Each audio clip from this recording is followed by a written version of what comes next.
यामध्ये प्रामुख्याने कॅप्टन खरात साहेबांच्या संदर्भात जी माहिती आपल्या सर्वांना आहे तीच मला पण आहे. परंतु त्यामध्ये मी जो 5 एकर त्यांना प्लॉट दिला आहे, तर आपलं काकडी एअरपोर्टचे आहे. एअरपोर्टच्या लगत आमची 75 एकर जमीन आहे, म्हणजे आमच्या सगळ्या पार्टनरची मिळून. आणि आपल्या सर्वांना कळलं, 25 वर्षापासून माझा तो व्यवसाय आहे रिअल इस्टेटचा.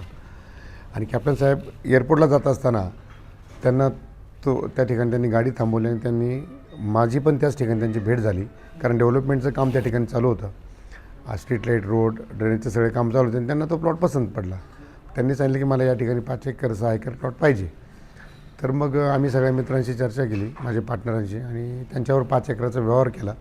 साधारणतः 1 वर्षापूर्वी हा आमचा व्यवहार त्यांच्याबरोबर झाला आणि त्याच्यामध्ये त्याचं रजिस्टर सर्टिफिकेट आम्ही त्यांना रजिस्टर करून दिलेलं आहे. आता मग त्यांच्या नावावर झाला आहे प्लॉट, किंवा कधी होईल किंवा काय? आता प्राथमिक मंजुरी आमची त्या प्लॉटची झालेली आहे, लेआउटची. अंतिम मंजुरी बाकी आहे आणि अंतिम मंजुरी साधारणतः या महिनाभरात व्हायला पाहिजे आणि एप्रिलच्या शेवटपर्यंत साधारणतः त्याची खरेदी होईल असं अपेक्षित आहे. आणि एप्रिलची जस्ट अंतिम मंजुरी आली की एप्रिलच्या शेवटच्या आठवड्यात आम्ही त्यांना खरेदी देणार होतो, असं आमचं त्यांचं बोलणं झालेलं होतं. किती रुपयाला त्यांना प्लॉट दिलेला आहे आणि कशा स्वरूपात त्यांनी मग रक्कम आपल्याकडे? तर आम्ही तो प्लॉट त्यांना 64 लाख रुपयाला दिलेला आहे आणि त्यांनी पूर्ण रक्कम देखील आम्हाला चेकद्वारे दिलेली आहे आणि त्यामुळेच आमचं रजिस्टर सर्टिफिकेट देखील त्या ठिकाणी झालेलं आहे. मानसिकता एकच आहे की साईबाबा सोडून इथं कोणताही देव नाही.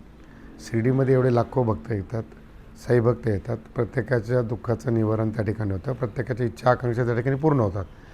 परंतु अशा प्रकरणामध्ये ज्यावेळेस एखाद्या देवाच्या नावाखाली प्रकार होतात, तर त्या वेदनादायी आणि क्लेशदायक आहे. ते कोणालाही न आवडणारच त्या गोष्टी आहेत. तुम्ही पण आता व्हिडिओ बघितले असेल, तर तुमची त्यांच्यासोबत किती वेळा भेट झाली, त्यांना कोण कोण भेटायला यायचं आणि अशा स्वरूपाच्या व्यक्तीला काय झालं पाहिजे असं तुम्हाला वाटतं? मी आता हे बघा, हा न्यायालयीन प्रक्रियेचा भाग आहे. परंतु माझा परिचय जो आला तर त्यांच्याबरोबर 4 वेळेस आला. या व्यवहाराच्या निमित्ताने 2दा आला आणि एक संदर्भ 10 वर्षापूर्वी एकदा माझा त्यांच्याबरोबर आपले सामुदायिक विवाह सोहळ्यामध्ये त्यांचा माझा परिचय झाला.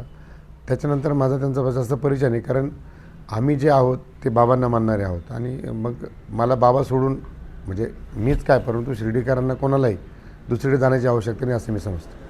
आणि अशा विकृतीला काय झालं पाहिजे असं तुम्हाला वाटतं? आणि आता मला काही वाटण्यापेक्षा सरकार आणि न्यायालयीन प्रक्रिया जी आपली आहे तो निर्णय घेणार आहे. त्याच्यामुळे मी त्या संदर्भात बोलणं योग्य नाही. कारण